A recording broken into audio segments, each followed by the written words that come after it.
participating? I think we might see a Rosa.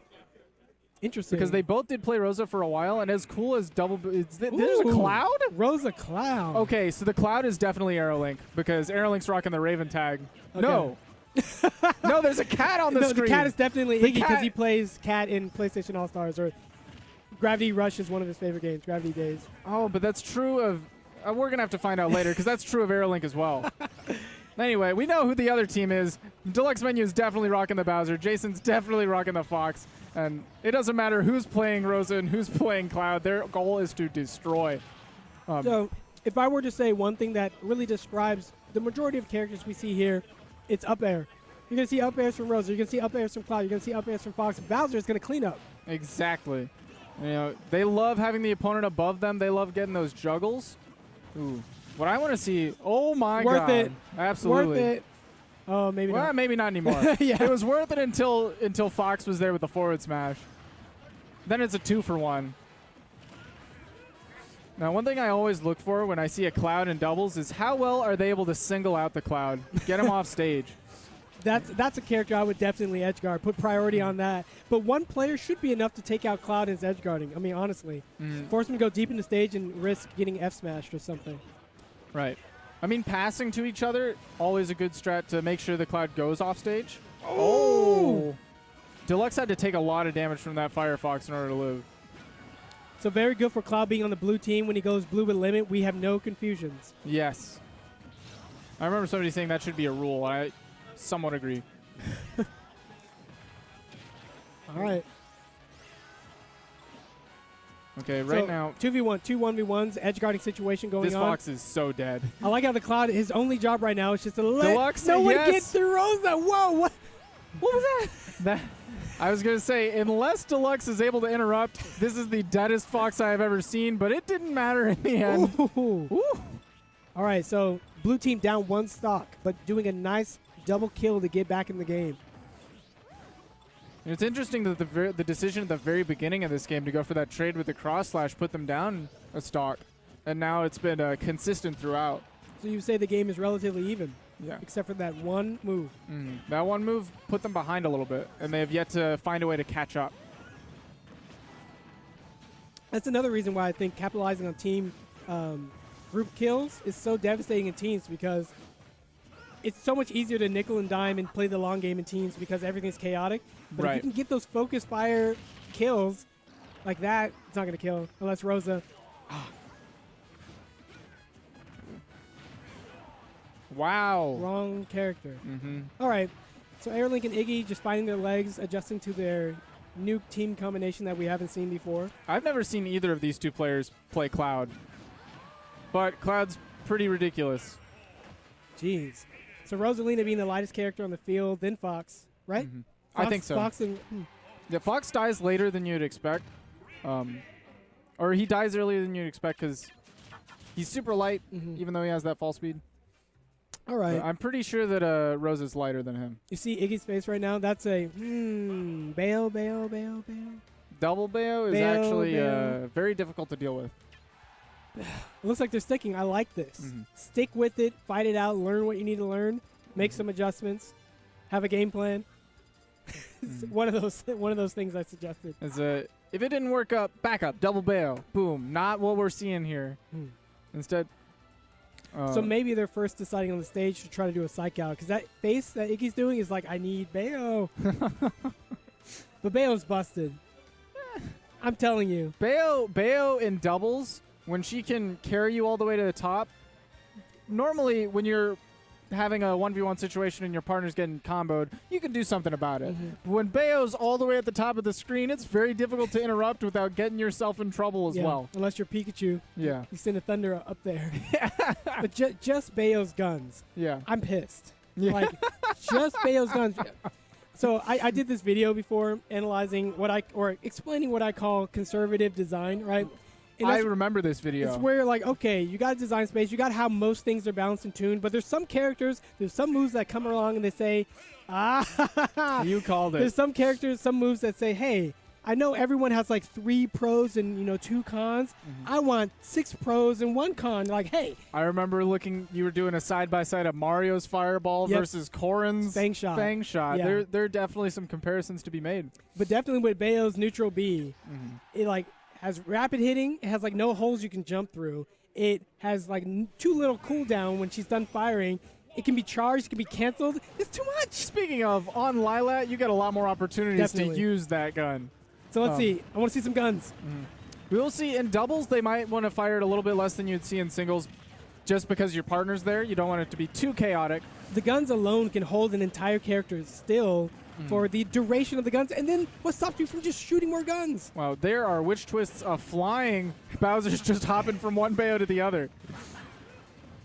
All right, so Bowser's doing that cleanup on the ground level, but these witch twists are interrupting Bowser's flow. It's a good strat. Let's hope that they can actually net some kills off of it. Yeah, I've seen multiple times now that once one Bayo drops a witch twist, the other is there to pick it up. Oh, dropping down with the witch time to intercept this recovery, getting both partners with that, catching JaySon with the strong side hit and knocking Deluxe out of the way. That was nice. So one thing I didn't talk about at all, which I didn't think about at all, is the power of double witch time. Now, witch time is annoying enough as it is, but to be able to work with your teammate, to spread it around, to take advantage of it even when it's not your witch time. One thing that I haven't seen enough of, but in theory I think could be super, super good about witch time is it reminds me of the way you throw an opponent off stage and then double team the other person. Witch time somebody and then go double team the other guy as the other person is sitting in slow motion watching their friend get bopped. Witch time into a witch time? Oh, is that what you want? Doesn't witch time activate to anything around it, or do you have to actually attack it? You have to touch her. So that means you can set off team witch times. Can you not? You can, but it would only witch time your partner. No. Would it? I mean, if you can fall on a banana. That's a good point, actually. I'm not sure how that interacts. I would have to. I'm gonna have to do some studying, actually. Okay, so back to the match. Green team holding it down with their heavy character and their stock tanking. Red team has an opportunity here to split the difference and really take the lead. Ooh. Oh, nice combination. Afterburner kick into neutral air from Raven. Oh. Here we go. Like you were saying before, witch twist. Witch time, who cares? Witch twist alone takes up at least, I want to say 3 seconds. Yeah, it takes in a large portion of the air that it's covering, too. So you don't want someone in the match, just witch twist. Here we go. I'm anticipating a witch twist. Oh, no. Ooh, other Bayo came to try to intercept that throw combo from Bowser, but it ended up falling into the neutral air. That's one thing you got to be careful with when you're saving your partner is make sure you're not thrown into the fray yourself. If Bowser grabbed my partner Bayo, I would just start guns. Like that could interrupt the slam down. It could interrupt everyone trying to chase you down. Yeah, Bowser's up throw, a lot of people are unaware. That has a similar property to like Mario's back throw. It has a strong hitbox. Oh, for anybody nearby, you mean? Yes. Yeah. Cool. You do not want to try to interrupt that throw. Catch him afterwards. So look, they're doing the strat where they hit box away and then just focus on the other character, Bowser. And now I saw one of the Bayos was sitting down trying to keep JaySon on the ground while they finished that conversion. But ooh, that's the throw thing you were talking about. You can't just do whatever you would normally do in singles. You got to be careful especially when you're in kill percent. Which could be any percent depending on the character you're fighting, especially in doubles. Kill percent is any time you got a 2v1 situation going on, like right now. Anything above 0. Oh, I'm scared. Oh, nice back air, sneaky. So guns, the bottom play. Oops, I'm saying a little too loud. Guns it up. Like what can Bowser do? Double guns. He can't do anything. You're so right. Now now that there's only one person to deal with, they can easier, choreograph where they need to be so those guns are more of a factor. Yeah. There we go. It didn't matter that his stock was gone because he had another Bayo backing him up. He knew that downer was going to spike. What happens if you are in witch time and then another Bayo jumps into the slow area and then witch times as you're forced to attack? Does anybody know these things? These are things I want to learn. And these are the things I don't want to have because that means I'd have to play Bayo. No. I also don't want other people to learn because then I might see some disgusting double situations. You can just keep people constantly either in hit stun or in witch time. Trade. Yeah, if it works the way we're theorizing about, How if you wish time your teammate and you're close enough to the other people, if they all get slowed, that would be interesting. But from what I understand, if Bayo gets hit, wish time is over. If Bayo, yeah, that's true. So you gotta kind of protect the one that set it off. It adds another dynamic to it. In singles, that's not usually a factor because you're stuck in wish time. But in doubles, that can actually play a big part. Wow. That was Fox not even bothering to help his partner because he knew he couldn't get in the way, so he was going to try to do as much as he can, but it just wasn't enough. I hate that feeling. Yeah. Bayo using dash attack, one of her most underutilized moves because the other ones are so good.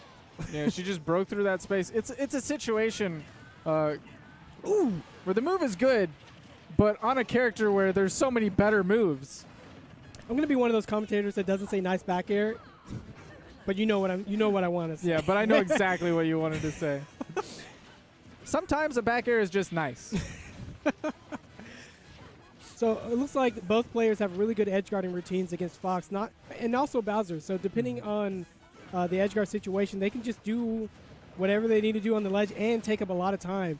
So really, we're going to see a lot more 1v1 action on the stage while the other player's just getting handled like this. The Jean Bayo cat was planking on that ledge for about 30 seconds, and nobody wanted to contest it because the big hitboxes of Witch Twist were just too much. Man, guns so strong. Oh, double Witch Twist. Was that like a cotton candy tornado of death? You know, the Bayo combinations were looking real nice until one Bayo's heel hit the other. Okay, so looking at the stocks, the red team has definitely found their legs, found their footing, if you will. Yeah. The stilettos, if you will. They found their long dancer's legs. So they were trying to do a team combination right there. Good job to throw the target before Fox came back and tried to put the hurt on him. Yeah. Didn't get the communication quick enough for them to get a big conversion, but at least they didn't suffer, a big punish. So it's really hard to take advantage of Bayo's additional landing lag from all of her specials and teams because everything's just so crazy anyway.